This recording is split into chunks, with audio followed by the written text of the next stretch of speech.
Hello everyone, Atkpwr here with the first Allied division out of Normandy 4v4, the Tribute to Normandy 44 DLC here in Steel Division 2, the 101st Airborne. So you Band of Brother fans out there, myself included, get excited about this one. If you guys enjoyed these, make sure to hit that like button, subscribe, and consider checking out the Patreon link down below. Thank you to everyone who has or currently supports me there, and check out Atkpwrgaming.com. Thank you to the Strike Team for sending me this video so I can get these out to you guys ASAP. This is really exciting.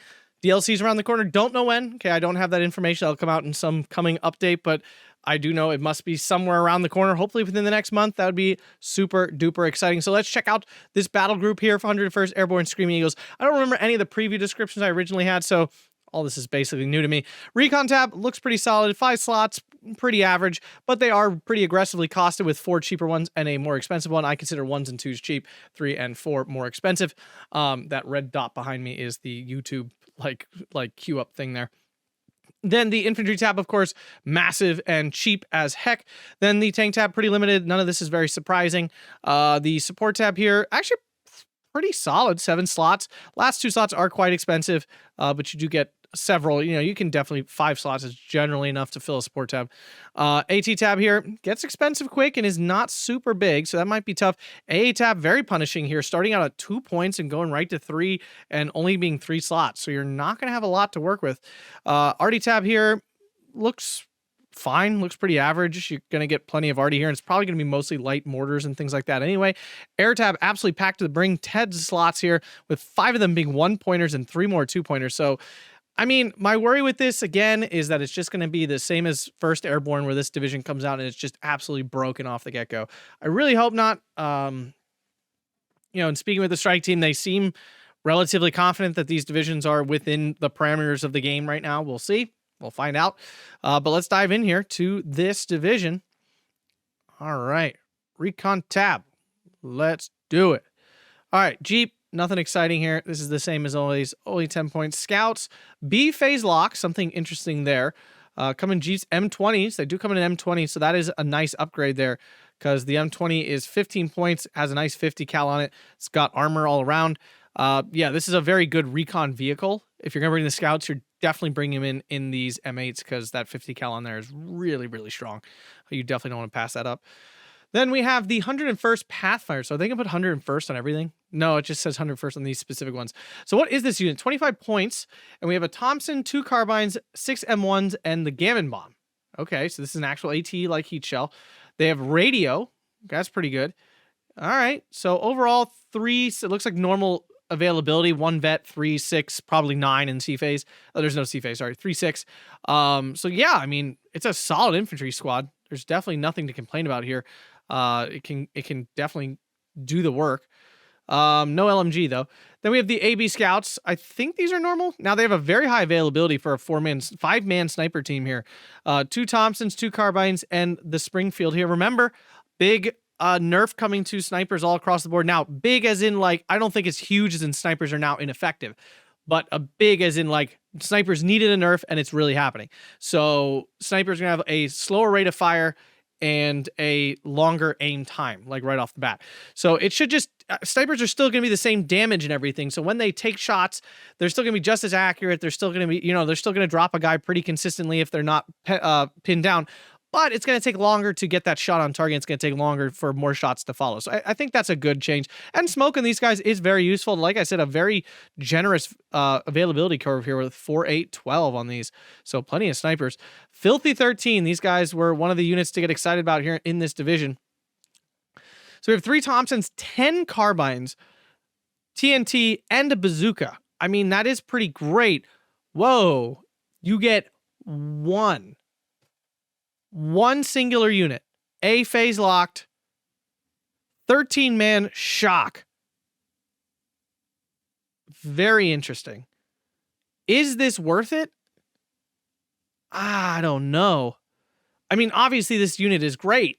It's like it's a CQC monster because carbines are actually very good at CQC. Like they are like very similar to MP40s with that 300-meter range. They have very high accuracy here.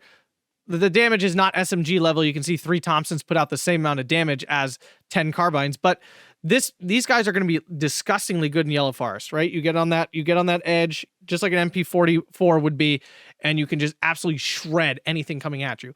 It should be, sorry, I got something in my eye here. It's driving me nuts. It should be pretty good as well at CQC. I mean, it's got 3 Thompson. The carbines are not terrible at CQC. And of course, you have a grenade. I mean, and having a bazooka on a recon unit is very strong. But this whole double vet 1 in A, this is kind of what I was arguing that aces should be essentially, but with 3 vet. Then we have the M8s. M8s are great.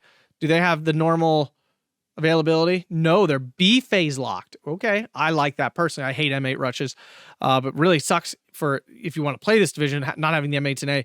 M8's effectiveness really drops down once the opponent has any sort of AT in place, and you're not just like bum rushing their opening where they don't have any defenses set up. This thing gets eaten up really quick once there's anything there to shoot at it. So I don't even know if you bring this, honestly. What do you bring here? You definitely bring both scouts. You bring this Pathfinder unit.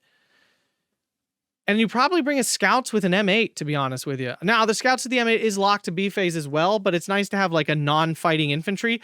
I don't know if you bring this Filthy 13 in.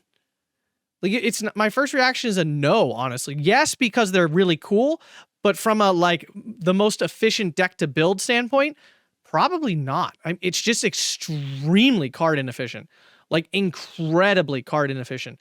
Unless this unit is absolutely the most busted unit there ever was, but it doesn't even have commando. Like, we go back here, we notice it doesn't even have, it's got shock, not commando. So there's actually the unit is pretty limited, but let's continue on here. So into the infantry tab, of course, this is what we really care about in this division. We have AB converted gunners here, 3 Thompsons, 8 carbines for an 11-man squad here. 12 availability is nice, but there's no LMG. 25 points is not exactly cheap. If this unit was 20 points, I'd probably say you might want this as a capable CQC unit. And this thing's honestly similar to that the Filthy 13. I mean, it doesn't have the bazooka, it doesn't have the grenade, and it doesn't have 2 more guys, but you get 12 of these. You know, it's one of those kind of things. AB Demolition Group. These guys are pretty good, but they're very veteran walked. You're forced into double vetting these guys. They have a pretty good loadout here with 10 M1 carbines, 2 grease guns, TNT, and the smoke ray. I'm already noticing a trend here. A lot of these units don't have a lot of submachine guns. It's mostly M1 carbines, and while I like carbines, I think they're solid, they're also not as good as a straight-up submachine gun. Like, they are not putting out the damage that an actual submachine gun puts out. They're great in Yellow Forest, you know, just like an MP44 again. Like, it's the same sort of issue where, like, yes, this is CQC capable, but it is gonna lose pretty often against units that are really CQC loaded up. And this availability is pretty bad with only 3 of these. So not my favorite unit, that's for sure. Leader with TNT, good availability. You probably take this one. Probably don't take this one. Winters, oh, Dick Winters, that's sick. I mean, I almost take this guy just on merit of this dude being an awesome person. Nice. Oh, cool. Okay, I see the difference. I like it. All right, so now we have the AB Engineers. These guys are great. These are very strong units, and you get 2 cards of them. That's very good. 3 Thompson, 7 Grands, and then the flamethrower with shock and raider. 11 man. This is a very good squad. I mean, this is what you're here for. Like, this is what you want. So definitely AB phase. You probably 1-vet them, I would think, because these aren't grenade units. Like, you don't want to be retreating these immediately after they throw a grenade or something. So you want them to kind of slap a little harder. I mean, double vetting them is probably great. What's the veterancy curve? 510. All right, they didn't show us what this upper. It's probably 543. So are you willing to go from 4 down to 3 is the question. 3 just feels so low. 4 feels so much less low. I know it's 1 less, but it does feel a lot lower than 4. It's 4-8. You probably bring 4-8. You have 12 of these guys. It's pretty good. All right, AB rifles. I thought, yes, these guys are nerfed. So they were 25 points. You can see now they are 30 points. So it's a pretty big nerf to 1st Airborne. A pretty big deal. I know we're all looking for 1st Airborne, 1st SSB, Doty to get nerfed, and it looks like the nerfs are coming. So AB Rifles now 30 points. I mean, they're still good. They're still a good unit, but for 30 points, they're a lot less good, right? You're definitely not like a Panzergren now kind of matches up well with this because the Panzergren beats this at long range. Even though the rifles here are better, double MG42 absolutely wrecks this Browning M19, but this comes with the bazooka, right? And this has the Thompsons, which is a much better submachine gun, and you get 2 of them. It's a chunkier squad with 10 man instead of 10, and it has radar. So, I mean, it has a lot of bonuses still. It's still better than a Panzergren, straight up, right? If we're being honest, this is still better than a Panzergren, but it at least now is at a price that is a little bit more reasonable, and you're not getting a thing that is better than a Panzergren for 5 points less. That was kind of ridiculous. And that's the main part of your deck here.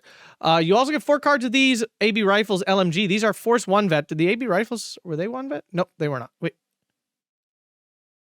Oh, they are Force 1 vet. 1 vet. Okay, interesting. Cool. So, AB Rifles LMG. Sorry, I'm like skipping around weirdly here. I mean, it's a solid squad. You're basically trading the bazooka in to get an extra Browning. So in some situations, I mean, you definitely want a mix of these. In some situations, that's great. That's great. That's what you need. You need double LMG to like fight long range fights.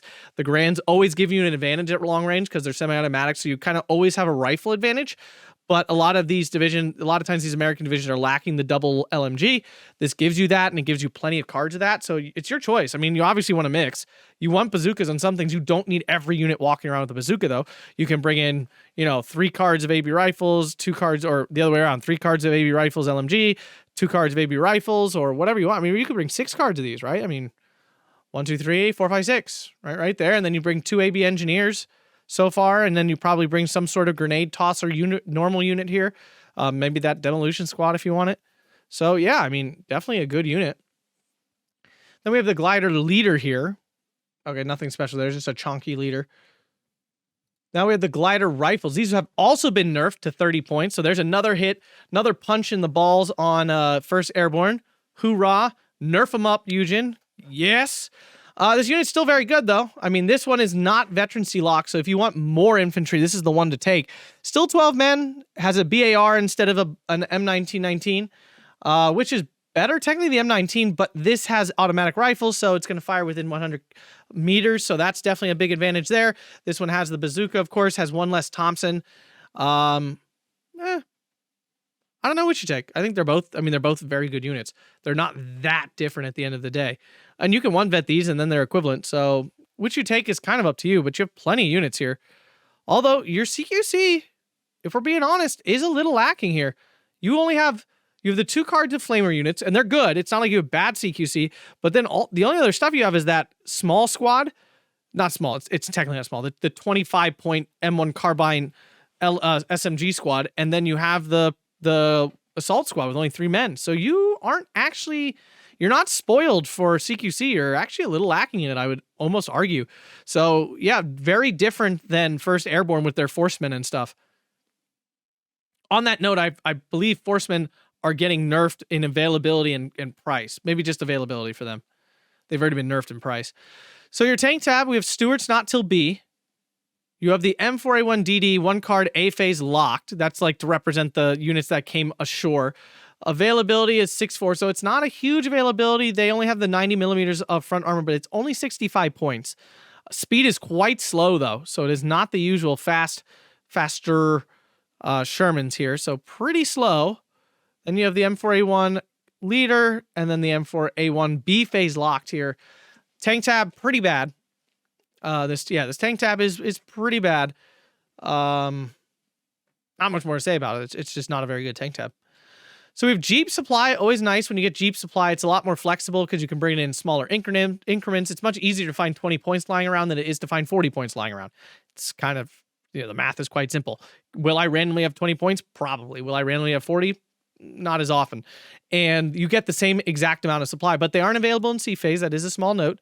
Then we have the M1919. I think this is one of the units that's getting a little bit buffed, I believe. I don't know for sure, but I think so. Then the M1A1 Pack 75. This thing's great, but it is double vet locked to A phase. Wow, that's rough.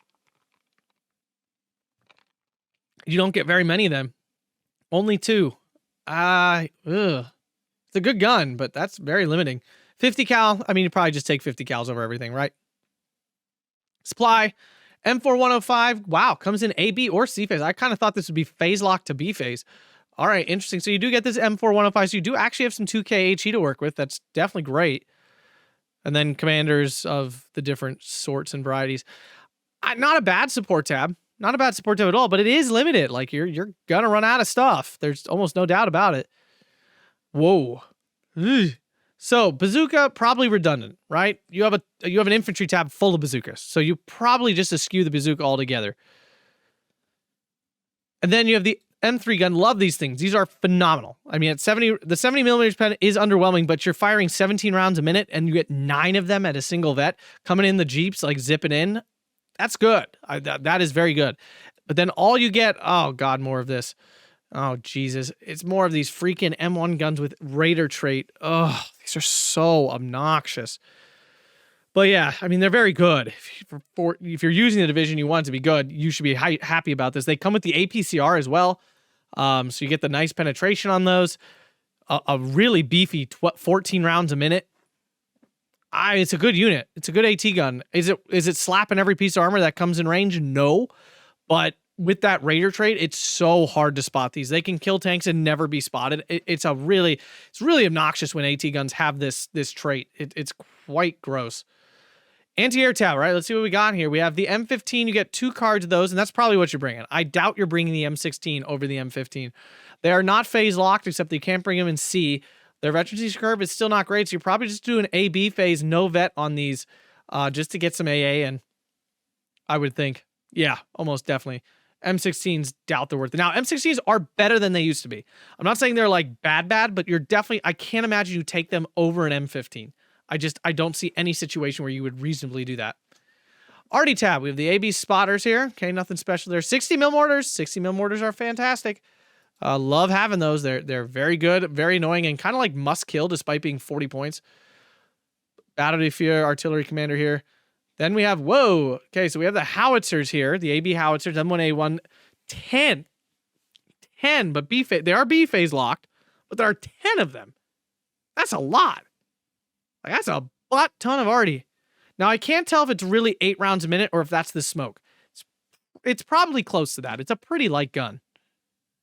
Then we have the 81 mil mortar with the radio. Very strong. Captured 76 mil. Okay, so you can get 2 captured Zis 3s. Okay. Like, oh, all right, I guess. Then you have the M7 HMC 105 coming in. B phase, C phase locked. I mean, these are very good. They have a lot of shells. Like, this thing can fire for a good chunk of the game without ever getting reloaded, which is basically the reason to get this. And then you do get some M1 155s here. They definitely don't fire 5 rounds a minute. That's definitely the smoke. I think it's probably a 3 round a minute unit. Does not come in with ammo. It's going to really strain your supply tab. You got a lot already there you need to keep firing. Like, those howitzers chew up ammo in a hurry. Especially with 10 of them. They're cheap, so you're usually bringing in 2 at once. So, interesting. Nice. 6 of those 10-pointers. Then we have the Mitchell bomber here. No, terrible. 12 45 kilogram bombs. Ugh. Everything else about this is great. If there's no other Mitchells, unfortunately. Oh, wait, there's one. Okay, so maybe this one will be good, because this one is crap. Love the skin, though. Very cool. Yeah, with the mouth and stuff on it. All right, we have the P51C10 NT here. It's honestly, it's too fast for its loadout. Like, it's just hard to get this thing on target in a good way. Like, it actually overflies a lot of things, because the damage output, while really solid with the 450 cals, is sometimes not enough for how fast this plane can fly past. Yeah, not a bad unit by any stretch. All right, so we have the good Mitchell bomber here with 3 454 kilogram bombs here. Yeah, I mean, this unit is good. The availability curve is a little limiting. It's 1, 2, 4, but this is definitely the heavy bomber to take if you're going to take this heavy bomber. Like, you definitely do not want the other Mitchell. It's terrible. P51D, this one is 5 points more expensive, but comes with the 2 extra 50 cals, which usually makes it enough to shoot things down, even with its incredibly fast speed of 680 kilometers an hour. The problem is that bad resilience. Still gets them shot down pretty often. Medium agility, all right, that keeps you from dying from AA really fast. All right, P51 with light bombs is actually 2 113 kilogram bombs. And yeah, I mean, you get a 369 availability, which is really good. They are 130 points with bad resilience, but extremely fast. So, you know, I think one of the fastest dive bomber planes in the game, I believe. Now you got the even bigger loadout here, but this availability is terrible. 124 on this. The bomb loadout, of course, is more deadly, but I don't think it's worth losing that much availability. I don't really understand the huge availability difference. I think this should be 246 and this should be 124. I do not think this should be 369. I think that's a little ridiculous, personally. Now we have the P51. Okay, so this is the 246. What? So why? They're almost the same plane. Why have availability suck so much harder on the P51B? This is faster, I guess? Like, that's the difference? No, it's not. It's 610. Really weird. 5-point difference is due to the bombs, I would think. Wait, what? Bad 610. Oh, it's just the two 50 cals? Really? That's it? You're paying 5-point extras for 2 50 cals and better availability. Just weird. I don't know. It seems weird to me. It's just like kind of like no rhyme or reason to that. P47, a whopping 150 points for this thing. Rockets, HE, pretty good because you get 10 of them. They should kill most things. And they're a very competent fighter at medium resilience. I mean, it's a phenomenal plane. It should be 150 points. It's disgustingly good. Honestly, you bring these in, they really can function as your fighter. This is one of the few fighter bombers I actually use as fighter bombers because they do fightering just fine. A lot of 50 cals. Pumps out almost more damage than any other fighter in the game at the end of the day. And then we have the P47, excuse me, with the AT rockets. This is a phenomenal AT rocket plane. 10 of these is really good. Technically, you're doing 30 damage with 10 rockets, right? And you only need to do 10 to kill most tanks. So 4 of these rockets hit. That's less than half of these. It's a very good AT plane. At still 550 kilometers an hour and medium resilience. And then we have the P51 with the big boomies here, the 454 kilogram bombs here, 1,000 kilograms essentially of bomb loadout here.